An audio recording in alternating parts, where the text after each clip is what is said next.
Hey guys, we're doing another unboxing and impressions video.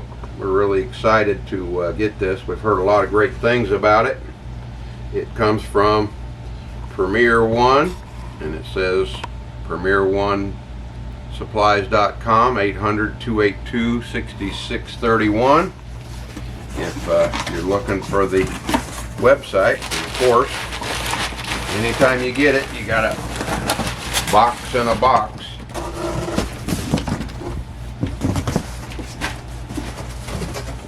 So, let's make sure we got everything. That's the packing list. No price, so we really don't need it. Okay, now, there it is.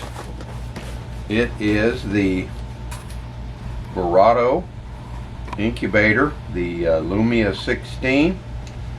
I heard a lot about it. It's around 200 bucks.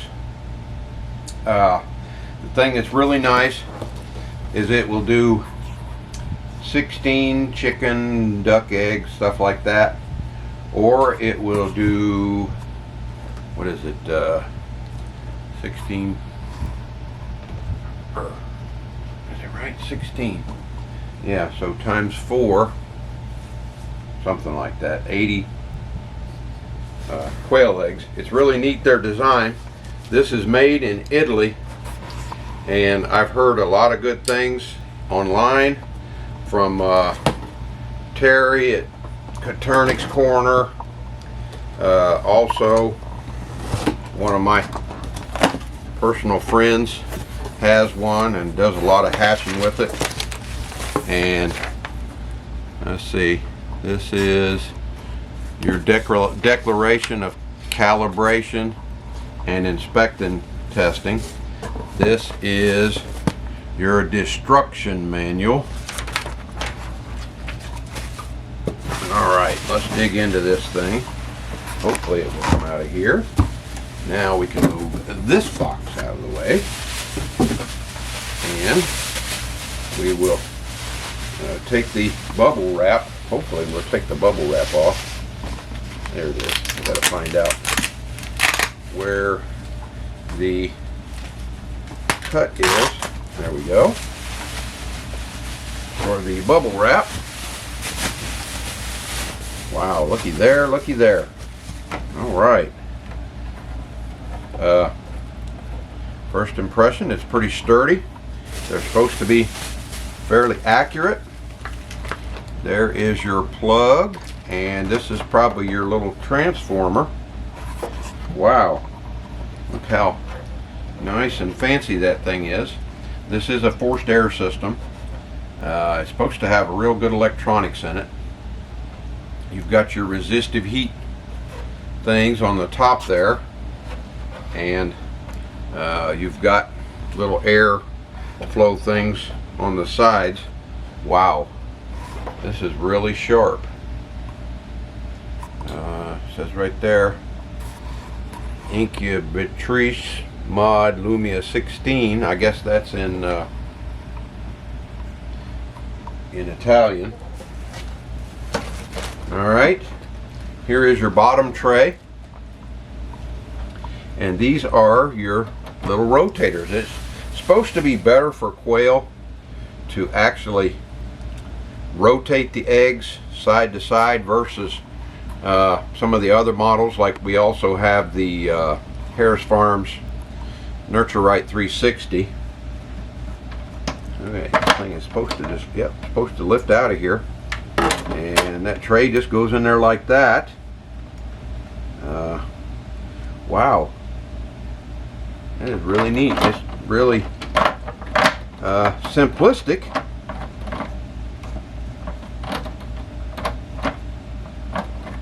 Figure out how that thing goes in there, but as you can see, each one of these things will do like 4 quail eggs or 1 chicken, duck. I don't know if goose will work or not. They're pretty good size, but I think it will. Let's see. Yeah, it shows on the box. Shows quail, parakeets, pheasants, chickies, turkeys, stupid guinea fowls that my wife wants that we are not getting. We call that thing the pretty bird. Peacock, goosies, ducks, another goose. I think these are partridges. I don't know what that one is, but basically, as you can see, it'll pretty much do them all. But I wanted to try this because we had a problem with our last hatch with our quail, and I understand that that's pretty regular. You know, sometimes you get good hatch rates when you get quail shipped, and sometimes you don't. It just depends on how much, you know, they are, what's the word, the way they take care of them in shipping. And you know, everybody knows well as I do, the USPS is rough on things. So we went ahead and ordered another batch from Southwest Game Birds, and because this is supposed to be a little better way to hatch them with the rocking method, also it's supposed to hold temperature real good. You've also, here on your footsies, you've got your places where you can add your water outside, and you don't have to open it up and lose your heat and your humidity. So while we're at it, let's look in here again with our tray and see. Okay, all right, this thing has got a flat blade on it. So basically, this piece here slides down in there, and it connects to all of them. So that's real neat. It'll just rotate them back and forth like that. And here are your channels, your canals, whatever you want to call them, for the water. I think they said for quail you want to get about 40 to 50%, and say 60 to 70 when you actually go into lockdown.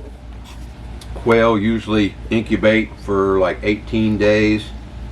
So depending on how you do your count, whether you count day one as a day or not, you would go to day 15 when you go into lockdown.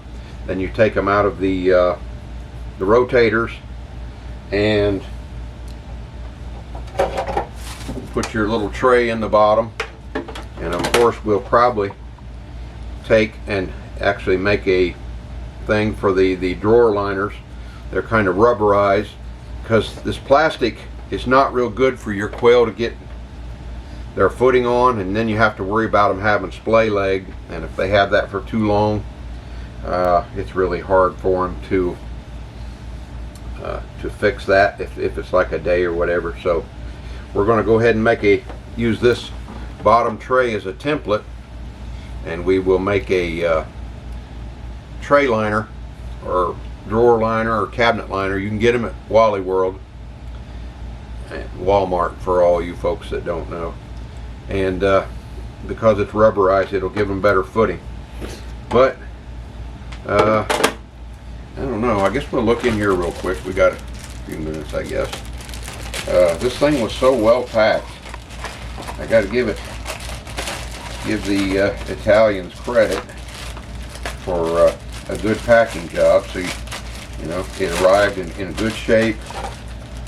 All right. Of course, I'm going to have to read the instructions, because it's got one of these little things to cover up one of your channels.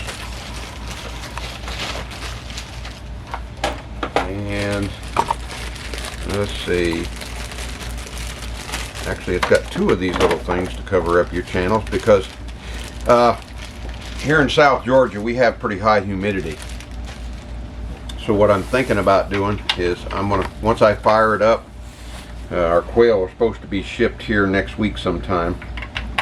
There you go. See, there's little things just go in there, and that helps to keep the heat in if you're not using power. I guess from the looks of this thing, you can even use it in your car or something. This is a mobile thing, so if by some chance, say you're in a SHTF situation and you don't have power in your home and you still need chickies to lay eggs or eat, you can actually put this in your car, or hook it to a battery or something. Here is your power cord. Now this thing does have a temperature setting on it, just so everybody knows. It does have a temperature, but it does not have a humidity setting. So you need to make sure that you have a standalone hygrometer temperature thing, because even though these things are calibrated, they have a tendency to be off. So you always need to have backups. Either get you a oven temperature thing from, say, AccuRite, or get you one of the indoor models. They have them at Amazon to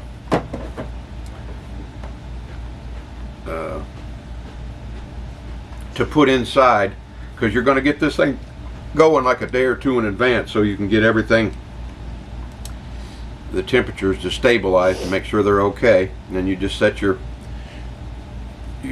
like, this is ours. This is the Govee thermometer slash hygrometer. So you can just set this in there while you're running it as a backup, just to double check and make sure your temperatures and your humidities are right. So what we're going to do is, in the next day or so, we're going to go ahead and plug this thing in and get it up to temperature, see how accurate it is. As Terry always says at Coturnix Corner, or no, I think it's Zach at Myshire Farms, incubators lie. There you go. See, this is a it's 100 to 240 volts and 2 amps, and it converts it to DC of 12 volts. So I mean, it's your standard transformer or whatever, and then you just plug your cord into that, plug this into your gizmo, and get it ready a day in advance or a couple days, so you can double check your accuracy or whatever, and then you can adjust it as you need to. So we're gonna, once we get it going, if we can, because we live in South Georgia, it's real high humidity here, we're going to try to do a dry hatch, which basically is we have enough humidity here that we don't need to add any water for the first 14 to 15 days. And then obviously when they go into lockdown, you need to raise the humidity way up, 60-70%. It helps to soften the eggs, so it's easier for the little chickie quails to what's that word when they put a hole in the end of their egg, to pip. Yeah, that's it. They have an internal and an external pip. On the large side of each egg, there's an air sac. So when the babies are moving around, getting ready to come out, they will do an internal pip on the air sac. Then they will poke a hole in the end of the egg, and that's when they'll get their first breath of fresh air. Then what they'll actually do with the egg is they'll peck their way around, all the way around it, and then they'll just pop out. It's a pretty neat little thing. The last time we did a hatch, we got 6 babies out of 33. There were a lot of factors involved in that. I can't, blame anything in particular of what caused it. Anyway, here's what they look like when they pop out. They just peck around the egg, and as you can see, all of them have the little thing where they pecked around until they were able to push their way out. Very, very neat It was an awesome thing to watch them do that. But we're gonna, I guess that's going to be pretty much it. We've shown you guys pretty much everything here. The good thing is, for the most part, this thing is dummy proof. I mean, you can only put it on one way because you got rounded corners here and slanted corners here. So other than that, wow, this thing is so awesome. I've heard so much about it. Like I said, you can do 16 of your big eggs, which is basically everything. Or you can do, let's see, 4, 8, 12, 16, right? 16, 32, 64 quail eggs. Wow, that is a lot. So this thing really looks awesome. In the next week to 2 to 3 weeks, we'll have more videos actually showing you the operation and see how it does. And hopefully using one of these methods, we can raise up our our hatch rates and show you a bunch of our new little quails that we're starting here at the farm homestead. Other than that, guys, I guess this is it. If you have any questions or comments, put them down below. As always, like and subscribe and share. The more people that like it helps our videos out, and it doesn't cost you anything. So other than that, I mean, this thing is really awesome. It's well made. If you guys have any questions or ideas or thoughts about it, leave them down below, and I guess we'll close it out for today. That's all. See you. Bye.